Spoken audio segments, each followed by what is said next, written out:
out what I'm doing here. Okay, I think I know what I'm doing. How are you this week? I'm okay. Good. Good. Any like more of the same? I mean, does every week seem the same, or is anything different? About half of it feels like dreadfully the same, and the other half is like different and not necessarily a great one. Like, not. I don't know. It's like a lot of times kind of the similar, but like sometimes it's. I'm trying to figure it out still. It's like just perpetually trying to figure out what's happening. Sure. How about you, Logan? Nothing's changed. No. Yeah. Well, I don't know if you feel to me, it's like shockingly normal. Yeah, I think you mentioned one of the meetings how you were like walking. You're like, I don't want this to be normal. And I'm like, that's kind of what I'm feeling right now. Yeah, like, I mean, Well, because I'm trying to have figure out. I'm like having to wake up early so I can actually get stuff done. yeah. But it's like each week has something a little bit different about it. So like, I picked up the shirt from Caldwell today for Stuco. Thank you for doing that. And I've been outside trying to take some pictures for humanities because we have an assignment to do that. No, that thing. Yeah. Is that like an art assignment or what is it? Yeah, so it's a part of humanities. It's an art assignment to there's like 10 photos kind of related to sort of related to the pandemic and our personal experience, and like artistically appealing and stuff. So sure. Now, what are you reading? Of Mice and Men. Oh, Of Mice and Men. Do you like it? I love that book. So far I like it. I'm nervous for the ending because I haven't gotten it yet. And so. I don't like it. Oh, you don't like it? I do like it, but I don't like it because I don't like the ending. Oh, well, the ending. Tell me the ending, Caleb. No, yeah, well, I'm not going to say what happens. No, but when you get to the ending, we should talk about it because I just think it's so intriguing. It's so well written. That's the thing. I have a feeling. I think both the introduction of the book and my dad spoiled it for me. So I'm not. Okay. I'm not going to say that because I don't want people to confirm or deny it. So yeah. No, I will. I just think the writing is genius. It's just extraordinary writing. Like, it's a good book. I do like it. Like, it's a good story, but I like happy endings. Yeah. What were you just reading before this? Lord of the Flies. Oh. Yeah. Which I will tell you, it certainly gives me a perspective on it, having read it like 3/4 in one day. Oh wow!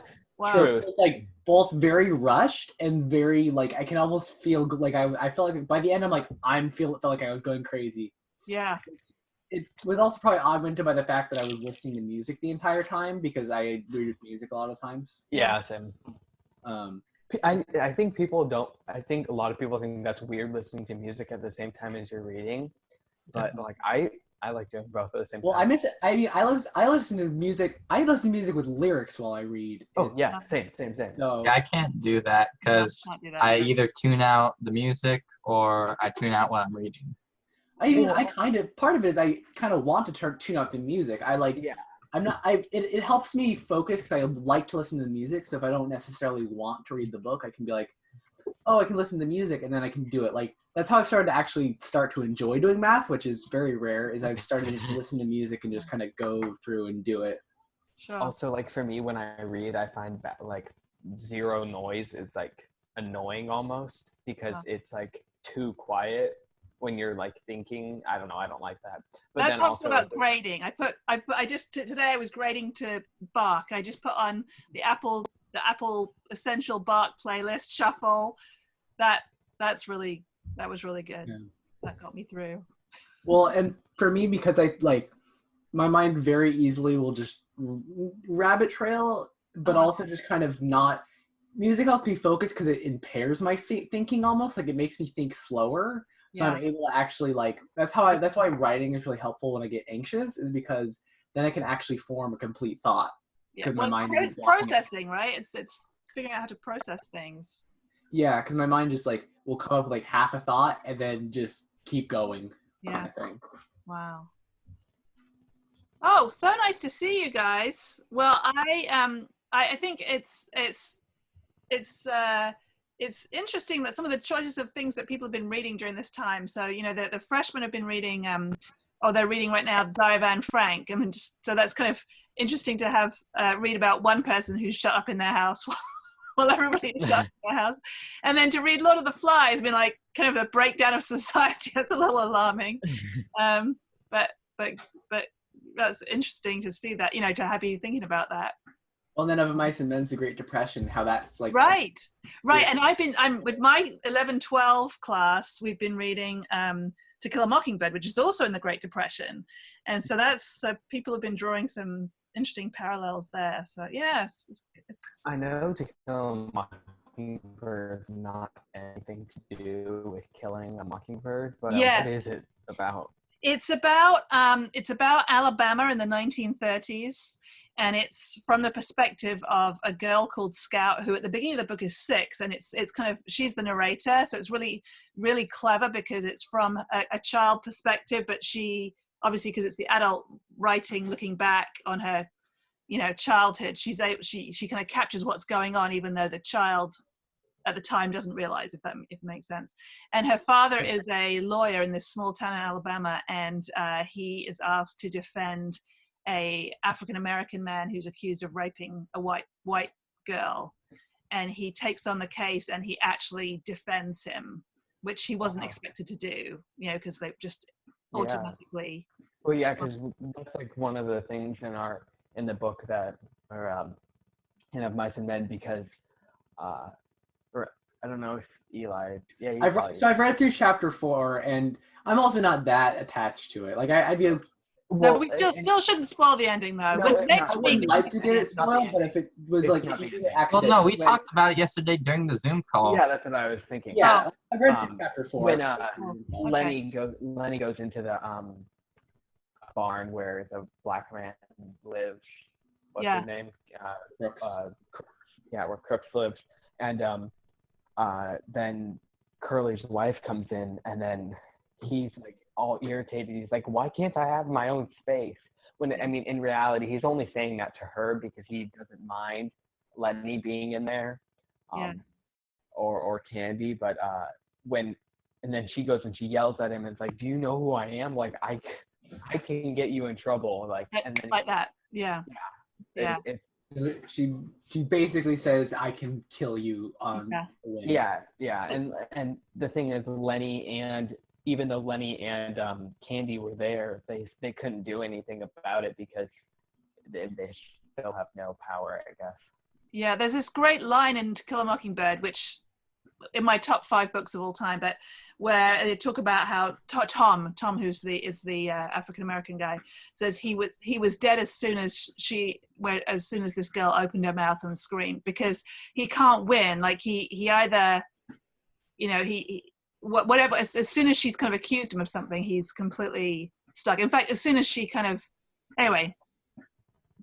He's falsely accused of rape. I don't think that's too much of a spoiler, but there's no winning for him because the society has like trapped him. So yeah, good literature you guys are all reading in this time. So, and talking of good literature, we should read some Ovid. Yeah. Let me pray for you, and I want to hear how you guys all are. I'm guessing David and Andy are not coming, so let me pray for us, and then let's talk about Ovid. Although I could talk about Of Mice and Men all day. Okay, Heavenly Father, thank you so much for today. Thank you for these guys. Thank you that they are here, and I thank you so much for this opportunity to catch up and connect. And also to read some Ovid. And I just pray for your blessing on each of these guys, and for on Andy and David as well, that you would bless them, and that you would provide for each of their needs, and that you would encourage them through this challenging time. And I just pray that you would sustain us through the last few weeks of the school year. In Jesus' name, amen. David, actually, he's not home right now. Oh, okay. So he said he can't make it. Okay. That's good to know. And I went and saw Andy on Sunday. Well, I didn't actually see him. I took Daniel to go and say hi to him. But so, Aiden, I haven't heard you speak yet. How are you doing? I'm good. Good. Nice to hear your voice. Everybody okay at your house? Everyone hanging in there? Yep. Good. Okay. And did Peyton go back to work? Yeah, I think he's actually at work right now. Okay. I'm glad Oh, that they he's- could reopen. They're working. What does he do? He works in a warehouse. Oh, okay. That's good. That gives me hope that normal life is going to resume. Yeah. I've heard that it's gonna be like all summer. I'm not saying when normal life will resume tomorrow, but normal life will resume eventually. Well, I mean, It depends on the considering that state. Disney decided to Yeah. close for If it goes the- through summer, I might just learn like a different language and just refuse to speak English. Yeah. I said something Learn about how to speak Anna Greek. about it being all summer, and she just about ran out Yeah. of the car. It's not she for extrovert. I'm an introvert, so it's not too bad for me right now. Well, I think that I'm an introvert, but I'm an introvert that if I go too long without seeing people, I just slowly turn into slowly conform into a small ball. Like I don't get my energy from hanging out with people. I get my energy from hanging out with people, but I also need to be alone for a lot of time. Yeah. Like Yeah, I think you're a lot like me. I love my job. I love engaging with people all day long, but I need then in the evenings I just need to have yeah. some alone time. So it hasn't been too bad for me, but I also just started to realize like as much as I hate getting up at 6, I don't know whether I prefer getting up at 6 or getting up at 12 and just having my entire day feel like trash. Yeah, So I've Yeah. tried to get into a medium. So I'm waking up at 8:45, and so it's like, that's a good but compliment. even then, it's like I feel like I still get nothing done. So I'm like, I also miss school where it's like we get a 45-minute period, so I don't have to worry about regulating how much time I do to Right. each period. Yeah. Well, I think we're learning a lot about ourselves, right? Some things are better, some things are worse. I mean, And we're learning not to take things for granted. Like oh, absolutely. Yeah. No, and I find like Eli that I'm more productive at the beginning of the day, and so I always try to like do most of my important things at the beginning of the day. Then slowly, when Yeah. I'm like getting run back. less productive, it's Yeah. stuff that's like not due today or anything.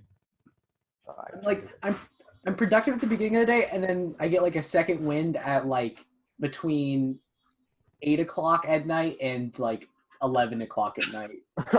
Like I had a day where I did math homework at 1 a.m. and it was the Okay, best I don't thing. work It past was the most enjoyable I've ever had to do math.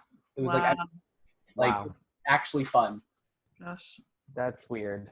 that is I know. Yeah, we need to find a vaccine. Eli's going crazy. yeah. Well, I don't know. This whole thing, but I think for me it's just the uncertainty. Like you can do anything for a short period of time, but it's not knowing really how it's all going to end is Mhm. unsettling to me. It's also hard because I know because our house isn't like tiny, but it's pretty small, and so like I'm sure if my parents didn't have their door closed, if I didn't have my door closed, my parents could clearly hear everything we were saying. Yeah. Like we're in a very small house, and because both my mom and I like don't go in the house too much, we've been just on top of each other and Yeah. because like if someone's in the living room, and I have my door open, I could probably hear their entire conversation. Even if it's closed, I could probably like maybe not closed, but like Yeah. it's we don't live in a huge house, so it's hard to like you can't get away from anyone. Space. Yeah. It's tough. This is a crazy situation. Has the state started to reopen yet? Because I know Georgia and some states have, but Yeah, we're not even at phase 1. So this is something I've been talking with Mr. Wagner about this week because we were trying to have a crown the senior princes, crown the prom king this weekend, and I thought we could have just the senior princes and the homecoming queen at school and just have this like little kind of thing that we would video. But he's like, we can't even do that. We can't. That would be under like phase 1 when you can have less than 10 people, or 10 people together. So yeah, we haven't actually. I mean, I think it will come relatively soon. I hope, but we're not at phase 1 yet.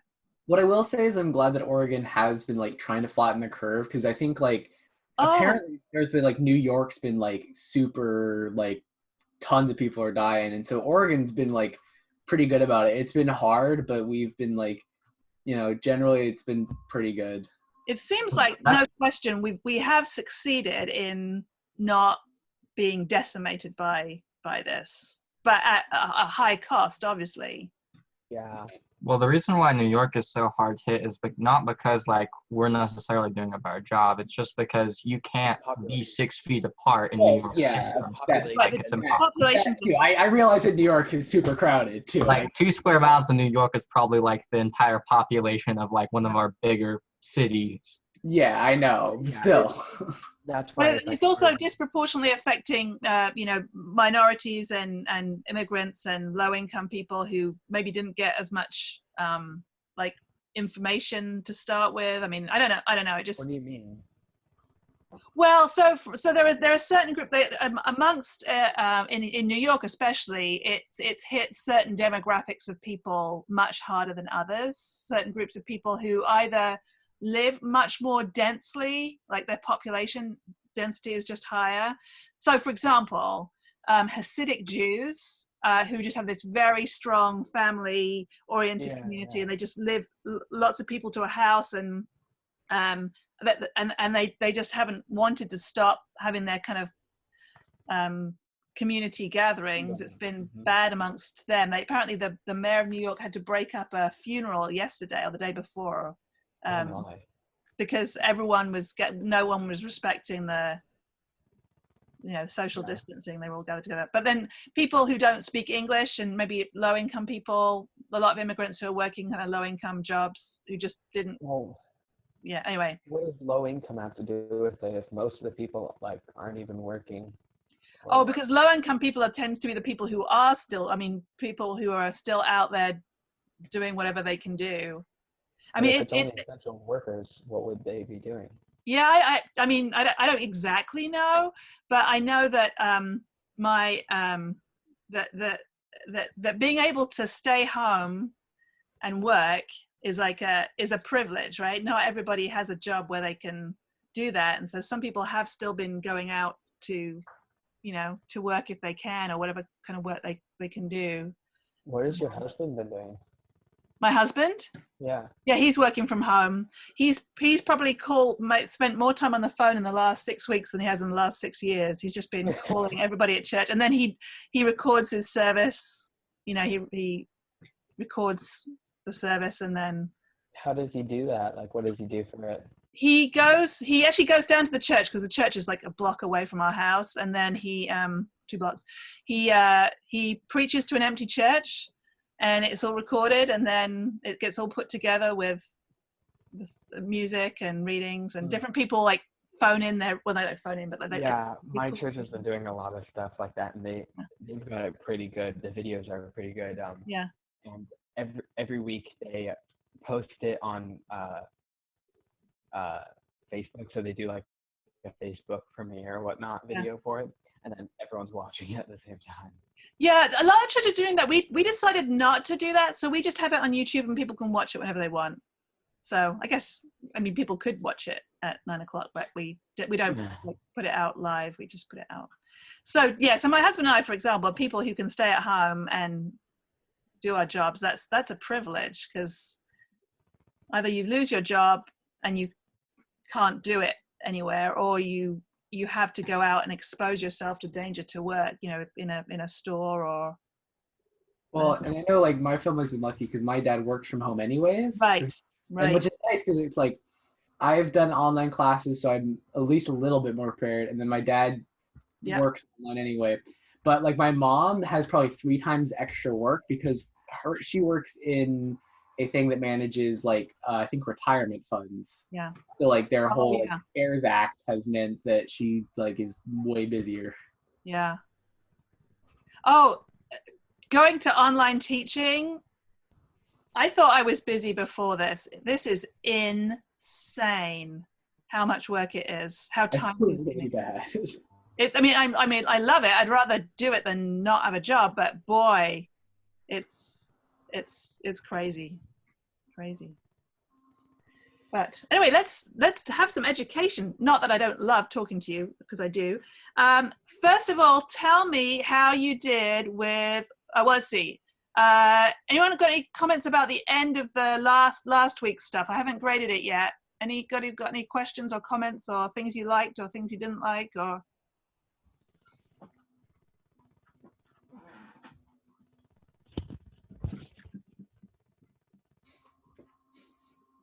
Okay, so that was the Phaedrus, the Catullus, the Horace, the Ovid, and the Virgil. Those 5. Okay, so everyone was happy? Happy enough? Okay. Caleb, you look up. You're about to say something. At least your face is vanished, but there's like a box around your name, like you're about to say something. No, sorry. Okay. I don't know. Okay, so let's talk about Ovid then. So hopefully you got a chance to watch the first 2 videos, Daedalus and Icarus. Really, really cool interpretation of this story. I love it. Any questions about 1 and 2, or any questions about the questions for 1 and 2?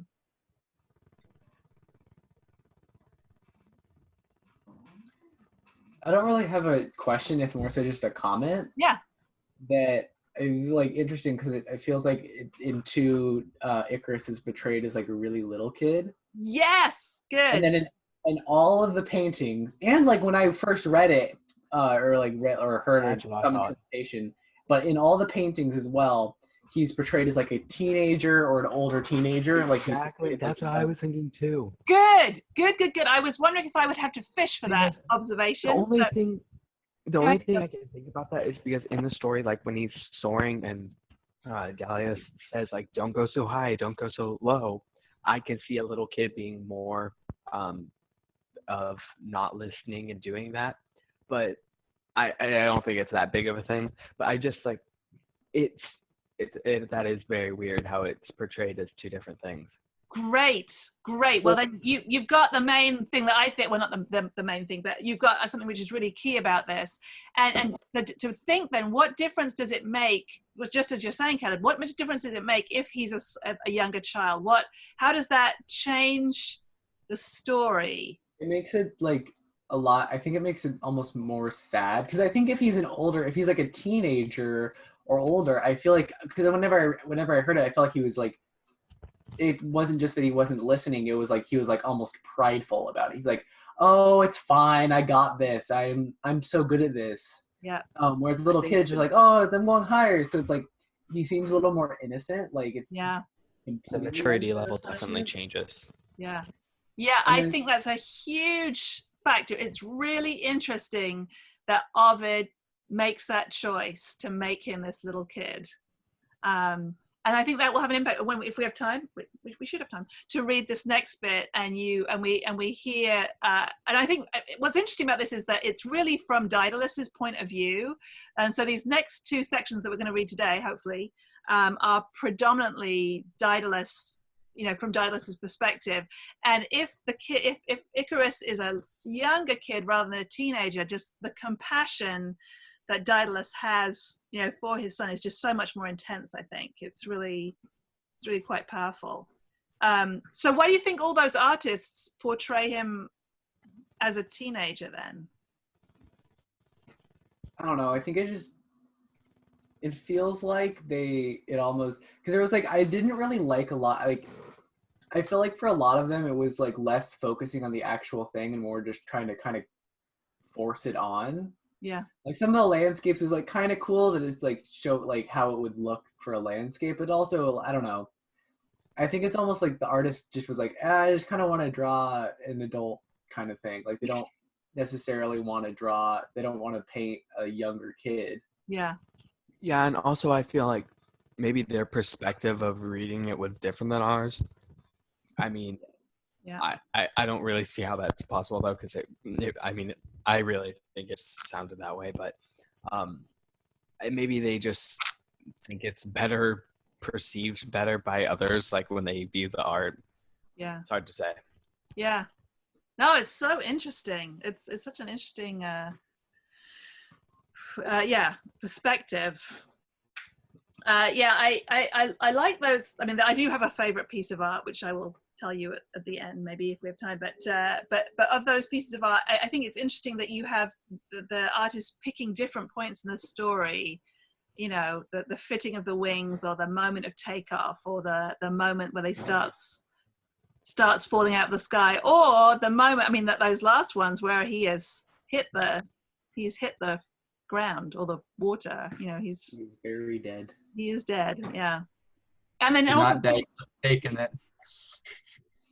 say it again. Said he's just faking it. Oh, He's- okay. No, he was pretty dead to me. Also, the different interpretation of the wings. You know, like how the artists imagine the wings to look. You know, that last one where those wings are massive. Those just whopping great wings. Yeah, I was at a concert this last September, and they had a huge actual statue, or like a huge thing, and it covered like the entire Moda Center. Oh wow. Yeah. Wow. Yeah. You're just wondering what would ergonomically even work. what would you need wings that massive to actually fly, or I don't know.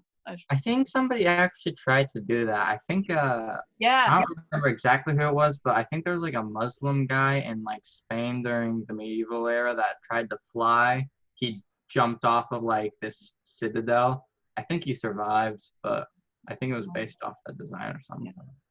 I seem to remember someone tried to fly across the English Channel, inspired by this story. But anyway, Why? People are crazy. I could live my whole life and never jump out of a plane quite easily. I couldn't. I want to do that. I know some people love that. Anna wants to do it. Not me. Well, let's go a little bit further. I'd really love for us to read 3 and 4. There are no questions for 3, so you can just enjoy 3. Eli, if you want to. Yeah, I might drive. Feel free. So that really cheered me up not that I was depressed last week, but I was feeling a little bit last week. Not about you guys. I was kind of feeling down too, so it helped me too. Yeah, it was really good. Okay, so we're on 3 then, and just before we start, just a note then on the historical present, which is really part of this whole idea of the historical present. I was trying to think of an example of when we use the historical present in English, which we don't that often. But when people tell a story and they say, well, I was standing on the street corner when all of a sudden this car pulls up and 3 men jump out, and and you hear how I switched there in that, like that, and that. So that's how we do it in English, but it's much more common in Latin for writers to start off in the perfect tense and then just to jump into the present tense to make things more vivid. So look out for that in this. And then as we're reading this bit, think a little bit about how Daedalus is portrayed. Further to what we were just talking about, does he seem like a fussy old man, like just fussing over his son, or is he wise? Is he being shrewd in his instructions? Because he's giving instructions to Icarus in this section. Is he being kind of just a compassionate father, or is he being kind of overly fussy? Of course, we know that however fussy he wasn't fussy enough. So, but anyway, let's see. So if you have the book, it's on page 197. If you are David or Andy watching this, you can start now. This is where to tune in. I'll have to figure out how many minutes in this is. Okay, so I'm going to just read the first couple of a few lines, first sentence, and we'll jump in. Okay, instruit et nata medioque ut limite curas icre eit, monio ne si demissior ibis, unde gravit penas, si calcio ignas adurat, inter utrumque vola. Okay, before I just dive in, do you see any words or anything that looks familiar? You want to guess any part of that? I see that it's like he said, I warn you. Good. Did everyone see that? Moneo. Excellent. I warn you. Great. I see Orion down there. Excellent. Orion's down here. What is Orion?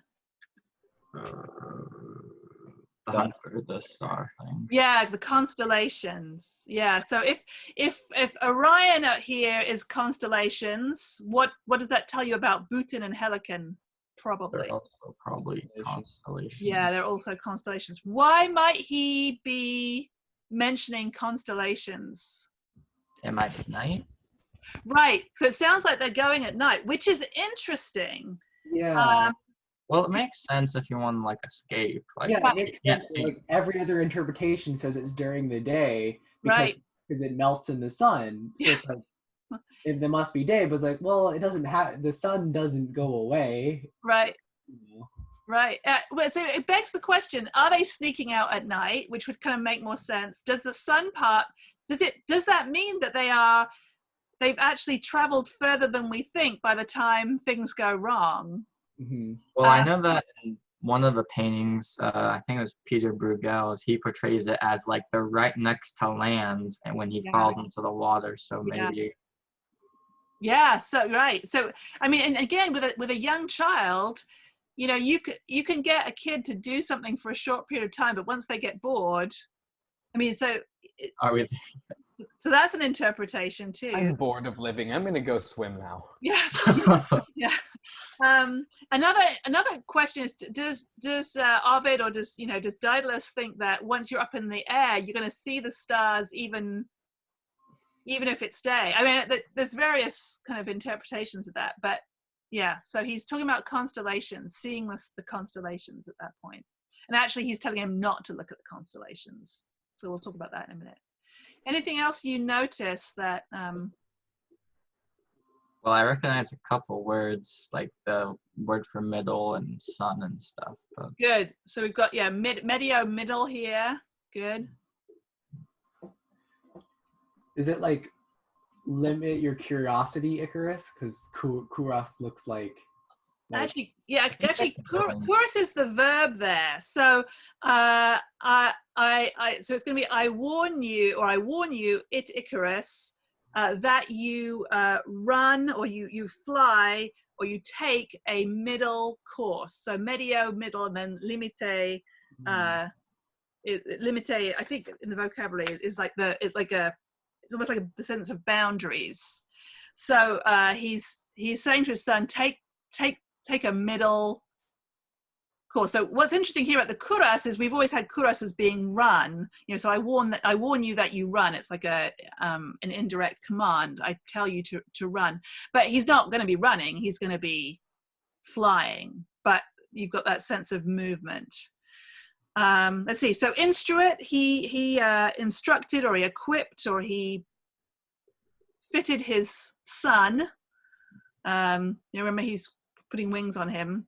And he says, Icarus, I warn you to run a middle course or to fly a middle course. Nay, so that not, right? So this is really a little bit tricky. So the so that not goes to grawet and adurat, and then the C are the if the two options. So that maybe rather than so that not, we should use the word lest, L-E-S-T, which is a little bit archaic, but I think it works quite well in this translation. So I warn you, lest si demisio ibis. Like you go too low. Good. If you go too low, there's that eor, which is like if you go lower, but in this case, it's like too low. So if you will go too low, what will happen here? grave punishment. Is that Unda as waves, like you're gonna fall into the sea? Yeah. So Unda is wave. Oh, I love the wings there, Eli. I don't know how you got such control over your mouse. That's amazing. I'm actually using a drawing pad. Okay. Still. Wow. Can we have Eli's put in the slideshow? In that one of our options. Yeah. No, we should really do that. I'm not even that anyway, I'm just distracted by your good art. Anyway, so here's the wave, and so lest the wave, like grawet is, gives us the word gravity, like way down. So lest the wave weighs down the penas. Do you know what penas is? That's the wing. Yeah, feathers. Good. So, lest if you will go too low, the wave may weigh down the wings, or sorry, the feathers. Si calcior, if you go Too high. Fire. too high, ignis adurat. So what is ignis? It's like the fire. So like the heat. of the Yeah. sun. Yeah, so it doesn't actually give the word sun there, but it's the fire. So we would imply that's the fire of the sun.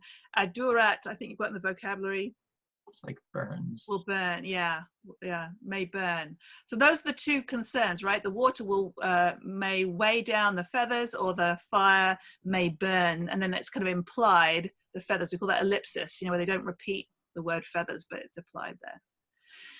And so his final phrase here, vola, is a command. Fly. Fly. Fly inter.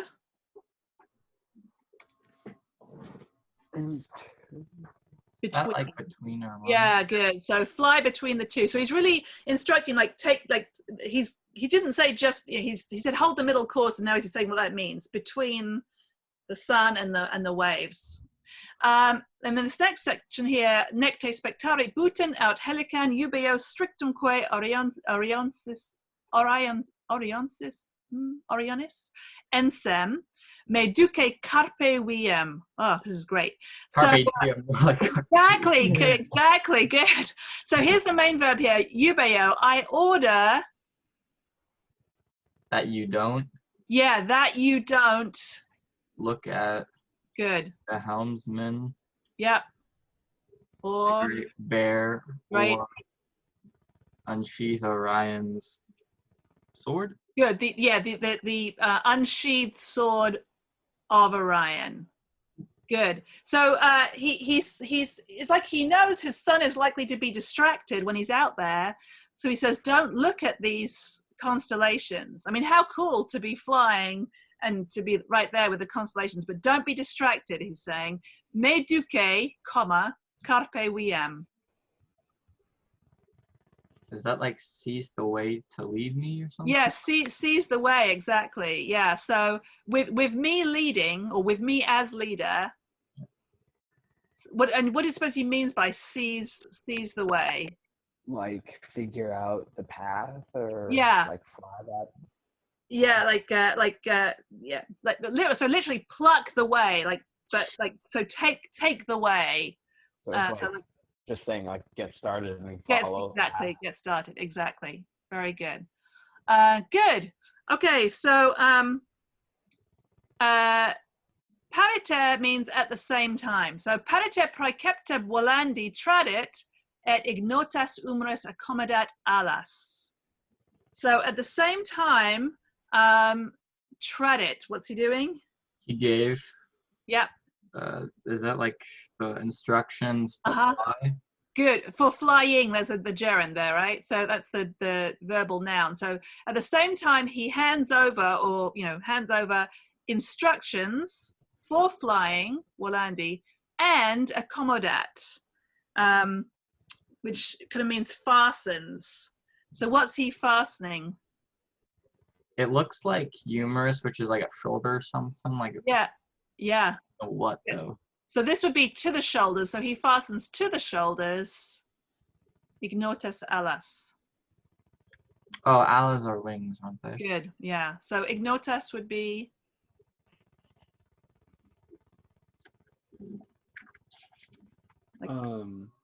Like the wax? Say again. I said, is that the wax? No, it means like unknown. So like unfamiliar. Oh, Yeah, unfamiliar. And again, we noticed this before. He's so clever. He puts whenever he's talking about wings, he always has some kind of balance like that, the adjective and the noun. So you've got this kind of in the middle. It's he fastens, or he adjusts. No, fastens, I think. The unfamiliar wings, humerus, to his shoulders. Okay, let's see if we can move on. Okay, so moment of high pathos here, emotion. Inter opus monitusque genais maduere seniles et patrae tremuero manus. Dedit oscula nato non iterum repetenda suo penisque levatus anti volet cometque timet. this is really long, sorry. Velut ales ab alto quae tenerum prolum produxit in aero nido, hatoto quae sequi demnosus esque erudit artes, et muet ipse suis et nati respicit alas. Good Lord, that is a lot of writing. Okay, so we've had Icarus portrayed as this very young boy, and here especially we're going to see Daedalus portrayed as an older man. But there's this long this really interesting kind of metaphor or simile as well here. So before we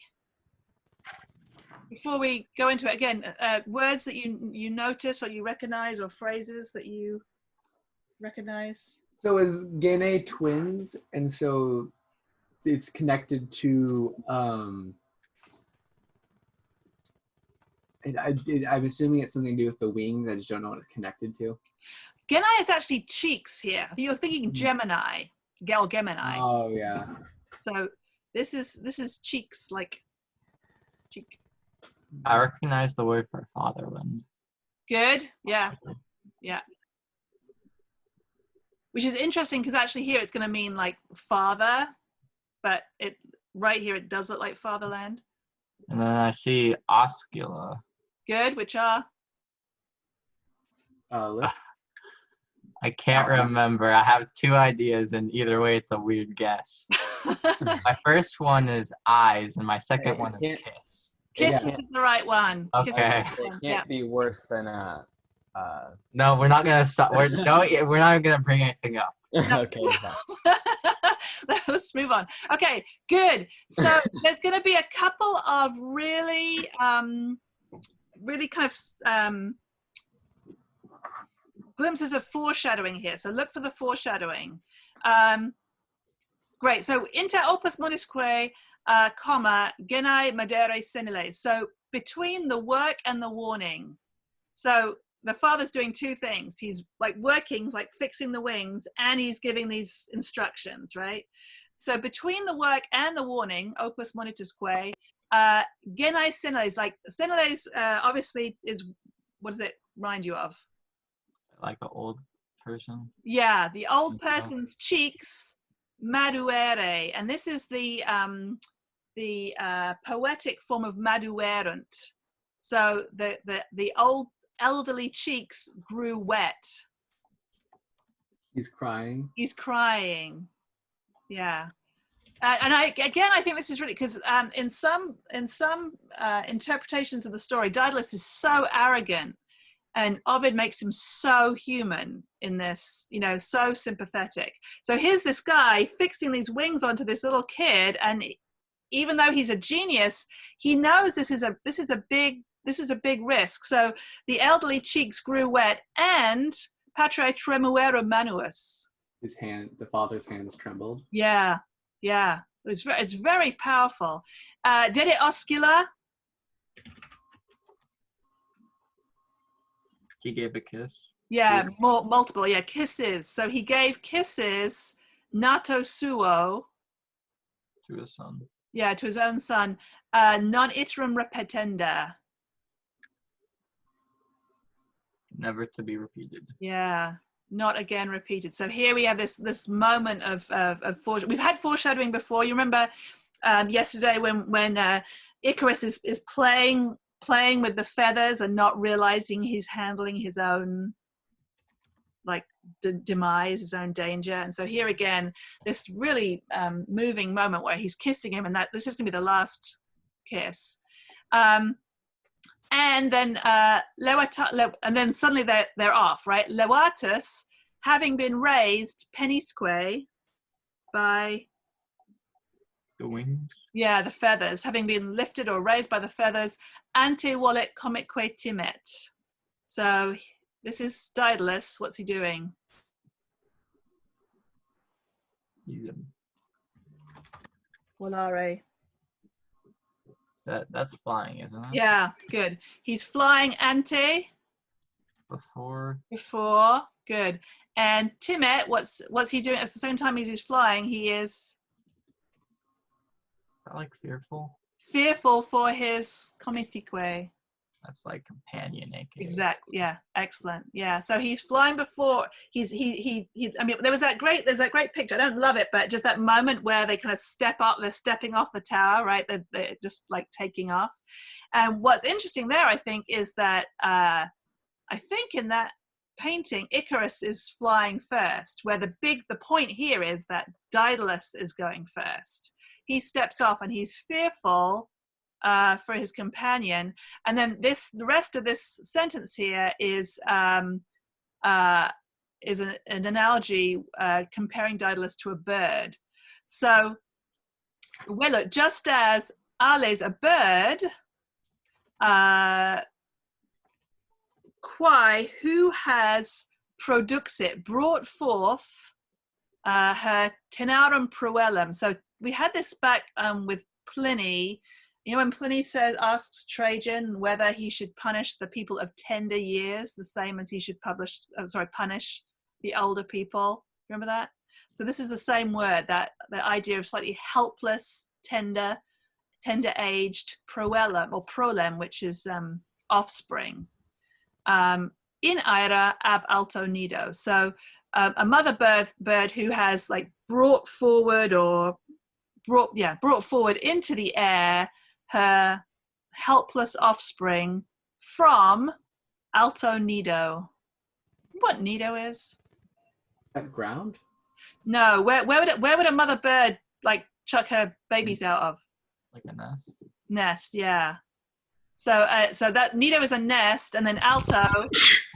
Bless you. Excuse me. Sorry. You're fine. Alto. Like in the sky high. Yeah, high, the high nest. So just as the mother bird who has like brought forward her tender young or helpless young into the air from a high nest, and this is still talking about what the bird is doing, this is going back to what Daedalus is doing, but just as a bird would doing, hortato quae sequi. So what's he doing? Just like a mother bird would do. Encouraging. Yeah, he encourages him, sequi. Is that like to follow him? To follow, excellent. So he encourages him to follow, and damnosisque erudit artes. And teaches the fatal art. Good. Teaches the fatal arts. Again, there's the foreshadowing, right? He's teaching him these skills that are going to prove fatal to him. Of course, we get the word erudition from this. If you are erudite, you are learned. So he teaches him the fatal arts and muet. That's from Divergent. What's the faction? Erudite? No, it's oh no, yeah, because there's the erudites. There's Yeah. I was thinking of the ones that are honest, because there's the That's Candor. Yeah. Candor.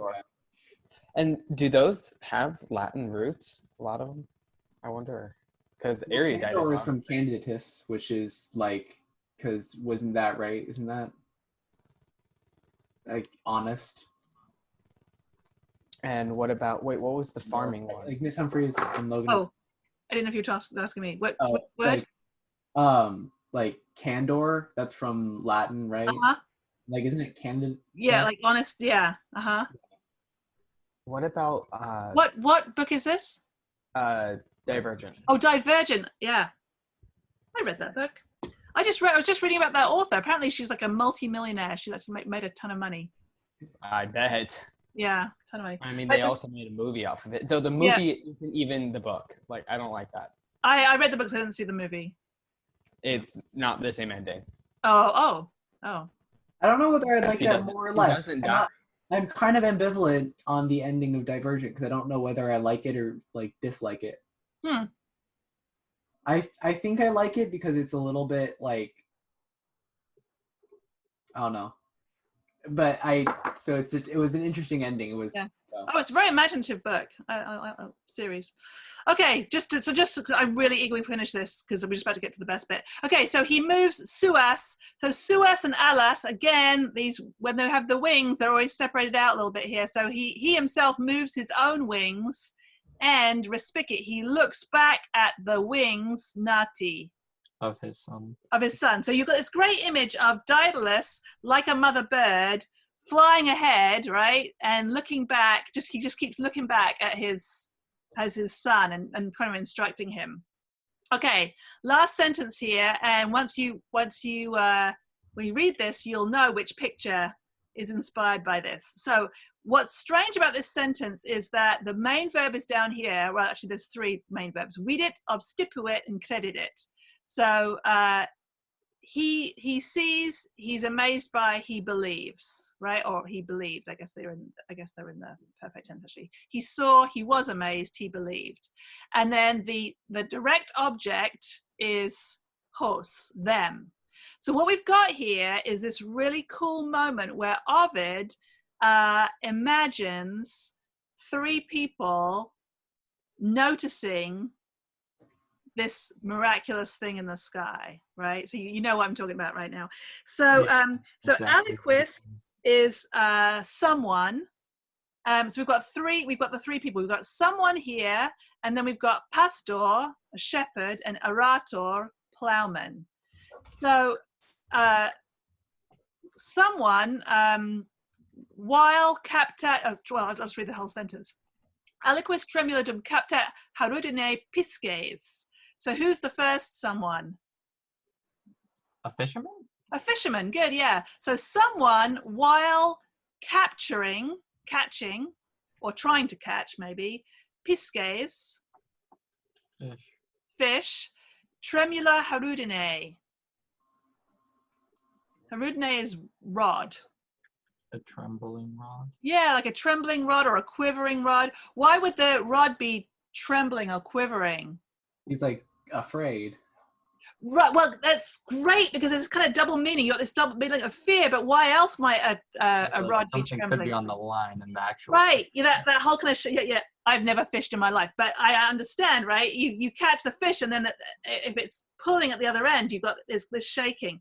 So the sense of this is he's in this moment of capturing a fish. So someone, while trying to capture fish with a quivering or trembling rod, or out pastor inixus. So inixus means leaning on his baculo.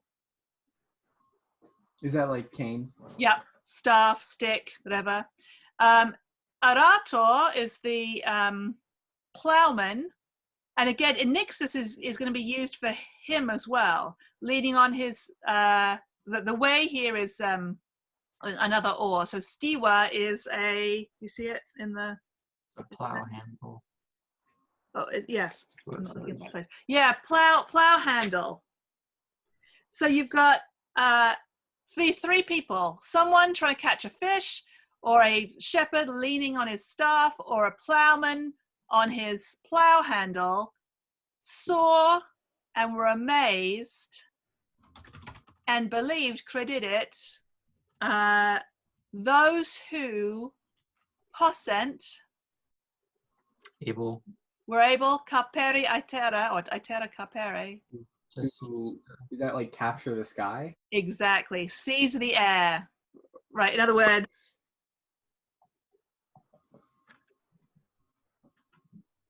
in what way are they capturing the air? They're not restricted. They can go anywhere because they can fly. Right. Yeah. So you might just translate it. Who are flying through the air. So wait a minute. This makes me think the Wright brothers weren't actually the first to fly. if only this were a true story. Well, You technically, there were still other people who did flow because, the gliders were around before. Right. Like people glided. And that's really what they're doing here, right? It's gliding. Okay. So they saw and they were amazed and they believed these people what? Esse Dios. They believed they were gods. They believed them to be gods. So why is that ominous? Because the gods strike down those who, kind of try to act like them. Yep.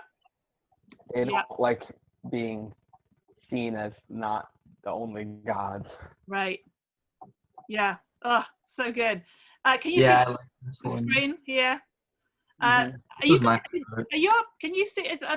Are your are your faces at the top or at the side? I'm just going to kind of move you Oh, over. that's For me, go the side. Mine are at the top for Okay. me. I just moved you over to the side here. So I wanted to just finish off in just the last couple of minutes with this picture. So this is my favorite. I love this picture so much. And if you haven't had a chance to read the W.H. Auden poem that's in the textbook that goes along with this, please do. It's so awesome. So this is Bruegel capturing this moment that Ovid has described.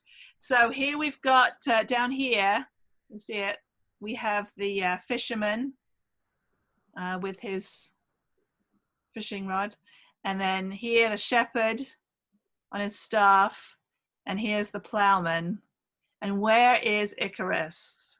Down near the ship in the water. Right here. All you've got are his legs in the water.